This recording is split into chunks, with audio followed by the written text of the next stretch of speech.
첩보 액션 영화 헌트가 3주째 박스오피스 선두를 달리는 가운데 새롭게 개봉한 코미디 645가 다크호스로 떠올랐습니다.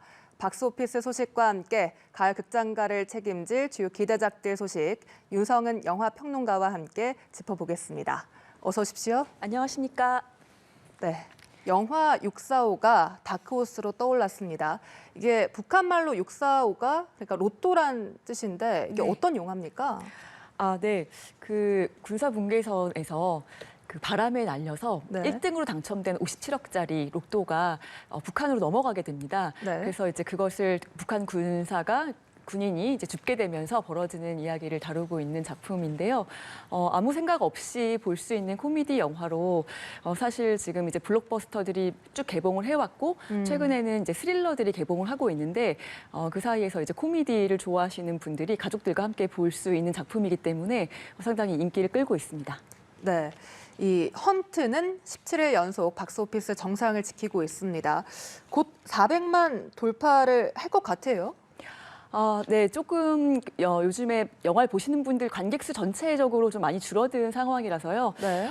곧이라고 말씀드리기는 조금 어려울 수 있지만 네. 420만 명 정도가 지금 그 BEP 손익분기점으로 네. 알려져 있는데요.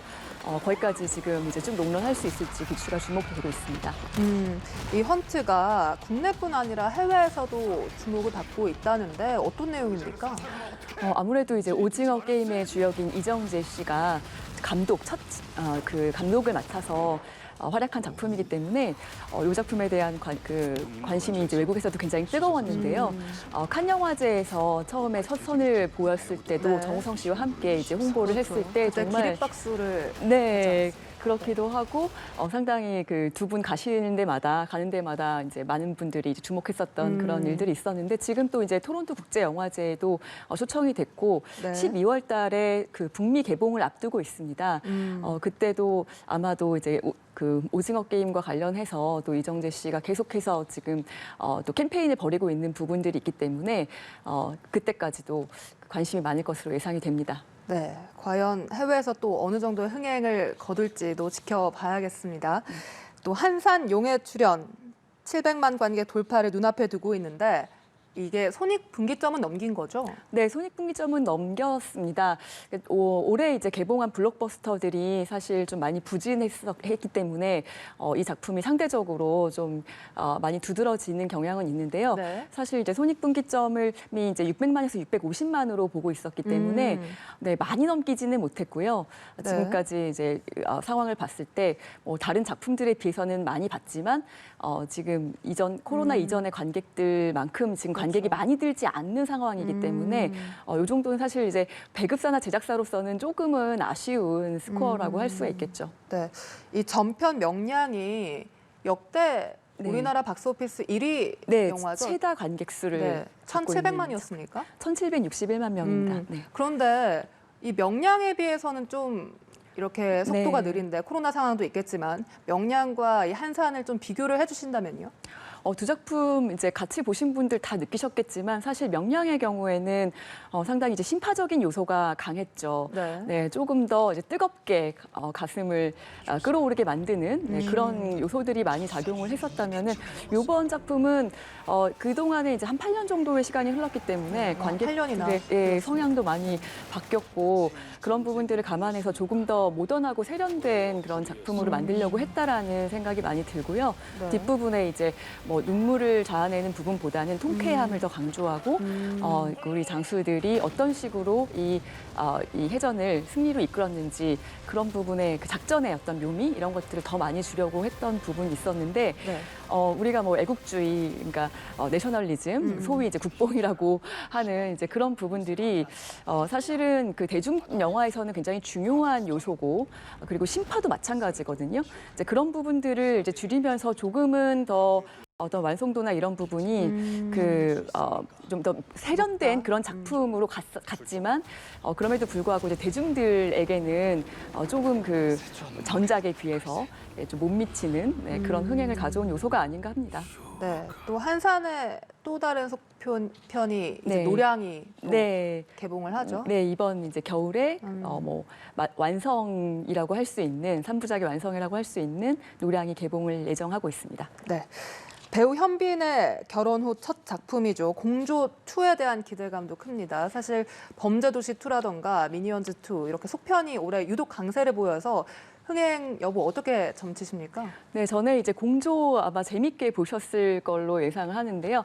2017년 설날에 개봉했었죠. 네. 그래서 그때 뭐 700만 명이 넘는 관객 수를 동원하면서 엄청난 인기를 끌었는데요. 이번에 이제 이 작품이 5년 한 5년 반 만에 다시 이제 추석에 그 관객들 찾아가게 됐는데, 네, 뭐 지금 그 트레일러 보신 분들 반응이 아주 뜨겁습니다. 오. 정말 재밌을 것 같다라는 네. 그런 이제 평가들이 있고요. 이번에는 이제 인터내셔널이라고 해서 다니엘 헤니 씨까지 합류를 해서 이제 뭐 그 유나 씨와 또 어떤 네. 약간 삼각관계의 그런 놓인 사람이 되고 네. 뭐 이런 여러 다른 이제 인물들과 상황들이 다시 나오면서 요번에 이제 CJ가 요번에 그 여름에 사실 이제 여러 작품들이 좀 기대에 못 미치는 그런 성과를 냈는데 그래도 이제 공조 2에 대한 기대는 높은 것 같습니다. 네. 뭐 흥행한 영화들 쭉 짚어보고 있습니다만 이렇게 흥행 성적이 예전만큼은 좀 미치지 못한다 이런 평가가 나옵니다. 앞서 코로나 때문이다 뭐 이런 분석은 해주셨습니다만 좀 다른 원인까지 짚어주신다면요. 네, 아무래도 뭐 작품적으로 부족한 측면도 있겠죠. 사실 범죄도시 2 같은 작품은 이제 코로나 그 사회적 거리두기가 조금 풀리면서 많은 관객들이 극장으로 오면서 네. 그리고 굉장히 재밌다라는 그런 평가, 입소문을 타면서 1000만 관객 이상을 동원한 작품이 됐는데요. 이런 그 선례가 있기 때문에 사실 이제 작품으로서만 또 진검승부해야 되는 그런 부분들도 분명히 있었거든요. 물론 이제 7월 달 중순 넘어가면서 또 이제 코로나 확진자가 늘어난 측면은 있긴 있었지만 네. 그럼에도 불구하고 작품들이 조금은 그 관객들의 눈높이에 지금 좀 못 미쳤다라고 볼 수가 있겠는데요. 뭐 외계인이라든가 비상선언도 스타 감독과 스타들이 대거 출연했지만 조금은 관객들의 입맛이나 취향과 좀 달랐던 것 같고요. 그래도 어쨌든 그 기대감과 좀 많이 다르지 않았던 한산이 그래도 네. 이제 700만 관객을 이제 넘을 것으로 예상이 되고 있습니다. 네. 실제 지난주에 할리우드 스타 브래드 피트가 이 신작 영화 홍보차 방한을 했는데 이 영화가 블랙 트레인. 네. 그런데 영화 기대만큼 큰 화제는 모으지 못했어요. 네, 블랙 트레인이라는 작품은 그 블랙 트레인이 지금 일본에 있는 초고속 열차를 의미합니다. 그 안에서 네. 주로 이제 그 공간이 주요 배경이 돼서 벌어지는 액션인데요.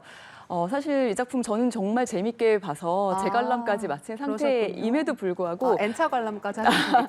네, 뭐 브래드 피트의 또 캐릭터도 굉장히 재밌고 네. 좀 미국식 코미디, 약간 B급 영화 그런 코미디를 좋아해서 보긴 했습니다만 한국에서 잘 안 될 거라는 생각은 했습니다. 왜냐하면 네. 일단 그런 그 미국식 B급 코미디라는 것이 굉장히 호불호가 갈리기도 그렇죠. 미국식 하고. 유머 코드. 네, 맞습니다. 그리고 또 이제 이 작품 같은 경우에 너무 좀 외색이 짙게 느껴질 수가 있어요. 한국인들에게는. 그래서 미국에서는 그래도 반응이 좋았지만 한국에서는 조금 그 흥행에 부진한 편입니다.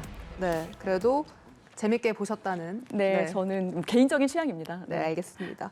또 관객들에게 이 공포 영화로 유명한 조던 필 감독 신작 노브로 돌아왔습니다. 네. 이 겟아웃 네, 이 맞습니다. 연출한 네. 감독이잖아요. 이번엔 네. 어떻습니까? 겟아웃은 그때 이제 한국에서도 200만 명이 넘는 관객들이 관람하면서 꽤 네. 인기를 끌었고 네. 그 이후에 이제 그 조던 필 감독이 뭐 한국에서 뭐 조동필 뭐 이런 식으로 이제 불리면서 네. 굉장히 좀 그 인기 있는 감독으로 자리를 잡았었는데 네. 사실 그 다음에 개봉한 뭐 어스 그리고 지금 놉까지 해서 계속 관객 수가 조금 떨어지고 있는 모양새입니다. 오, 네. 네, 그래서 그 이번 작품 같은 경우에는 조금 난해하다, 어렵다라는 평가가 많은데요. 아무래도 이제 비평가들, 이제 영화를 해석하는 사람들은 이 작품이 이제 조던 필 감독이 이 영화사에 보내는 어떤 러브레터다 이렇게 이제 보고 있습니다. 네. 그러니까 영화 초창기 시절의 이야기가 나오고 계속해서 사진과 필름으로 이 영화 속에서 나오는 기이한 현상을 담으려고 하는 사람들이 등장하거든요. 그런 측면에서 이제 해석을 하면 해석이 가능한데 일반 관객들은 사실은 그런 어떤 그 배경 지식이라든가 이런 것들을 없이 보기에는 왜 이 작품이 이렇게 만들어졌어야만 하는가 이런 데 좀 의구심을 품을 수 있을 것 같습니다. 네, 겟아웃을 저도 워낙 무섭게 봐서 네. 놉도 무서워 보이는데 보셨습니까? 네, 그럼요. 네, 노브는 이제 보면은 사실 그렇게 무서운 장면이 나온다고 할 수는 없는데 네. 어떤 촬영이나 분위기, 사운드, 또 음악 그리고 또 배우들의 연기가 그냥 무서움을 심리적으로 느끼게 만든다고 해야 될까요? 네. 네, 겟아웃이나 어세이브에서는 그런 좀 특징이 더 강한 것 같습니다. 네. 그리고 칸 영화제 여우주연상 수상작 제목이 재밌습니다. 사랑할 땐 누구나 최악이 된다. 네. 이 영화도 주목을 받고 있습니다. 제목만 보면 왠지 뻔한 로맨스물 아니냐 이런 생각도 드는데 어떻습니까? 네, 뻔하지 않습니다. 네, 물론 어떤 컨벤션은 있죠. 장르적인 컨벤션은 뭐 연애하고 뭐 이별의 위기를 맞게 되고 뭐 이별을 하기도 하고 또 거기에 이제 다 제3자가 끼어들고 뭐 이런 네. 이야기들은 비슷하다고 느끼실 수 있겠지만 이런 로맨스물들은 디테일이 굉장히 중요하지 않습니까? 그렇죠. 네, 그런 부분에 있어서 굉장히 신선한 작품이라고 말씀드릴 수 있을 것 같고요. 무엇보다 이제 노르웨이의 영화라서 노르웨이의 어떤 그 그렇군요. 도시의 풍광이라든가 이런 것들이 아름답게 그려지고 특히 이제 칸 영화제에서 여우주연상을 수상한 레나테 레인스베라는 이 배우의 매력이 너무나 극대화된 작품이기 때문에 좀 추천해드리고 싶은 로맨스물입니다. 네, 알겠습니다. 이번 주말 영화 나들이 해보는 것도 좋을 것 같습니다. 지금까지 윤성은 영화 평론가와 이야기 나눠봤습니다. 오늘 말씀 고맙습니다. 감사합니다.